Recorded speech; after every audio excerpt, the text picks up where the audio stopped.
കോളേജിൽ management merit സീറ്റുകളിലെ fees ഘടന അട്ടിമറിക്കുന്നുവെന്നതാണ് വിദ്യാർത്ഥികളുടെ പ്രധാന ആക്ഷേപം. കൂട്ടം കൂടി നടക്കുന്നതിനും വൈകിയെത്തുന്നതിനുമെല്ലാം അമിത ഫൈൻ ഈടാക്കുന്നു. അമിതമായി ഈടാക്കുന്ന ഫീസിനോ ഫൈനിനോ രസീത് നൽകുന്നില്ലെന്നും വിദ്യാർത്ഥികൾ പറയുന്നു. ഇത് ചോദ്യം ചെയ്താൽ അച്ചടക്ക നടപടി സ്വീകരിക്കുന്നതായാണ് ആരോപണം. പ്രവേശന സമയത്ത് വാഗ്ദാനം ചെയ്ത സൗകര്യങ്ങളൊന്നും ഇവിടില്ലെന്നും വിദ്യാർത്ഥികൾ പറയുന്നു. ലെറ്ററിൽ ഞങ്ങൾക്ക് വരുന്ന ലെറ്ററിലും ഈവൻ ID കാർഡിലും അല്ല വേറെ സ്ഥലമാണ് കാണിച്ചു, വേറെ പണി നടക്കുന്നുണ്ടെന്നാണ് പറഞ്ഞത്. പക്ഷേ ഇതുവരെ അതിന് മാറ്റമൊന്നും വന്നിട്ടില്ല. പക്ഷെ ഇവിടെ ചേർന്ന് കഴിഞ്ഞിട്ട് ഇവർ പറഞ്ഞ ഒരു ഫെസിലിറ്റീസും ഇവിടെ ഉണ്ടായിരുന്നില്ല. ക്ലാസ് ആസ്പെറ്റോസിൻ്റെ അടിയിൽ അങ്ങനെ ഞങ്ങൾ ഫസ്റ്റ് ഇയേഴ്സ് പിള്ളേരെല്ലാവരും കൂടി ഒന്ന് സമരത്തിൻ്റെ ഒന്ന് സ്ട്രോങ് ആയി സംസാരിച്ചപ്പോൾ അവരെന്താ വെച്ചാൽ ഒരു സീലിംഗ് കിട്ടുന്നു.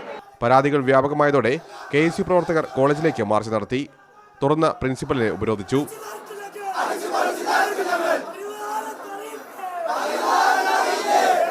അമിത ഫൈൻ ഈടാക്കില്ലെന്ന ഉറപ്പ് രേഖാമൂലം ലഭിച്ചതിനു ശേഷമാണ് ഉപരോധം അവസാനിപ്പിച്ചത്. മീഡിയ 1 കോഴിക്കോട്.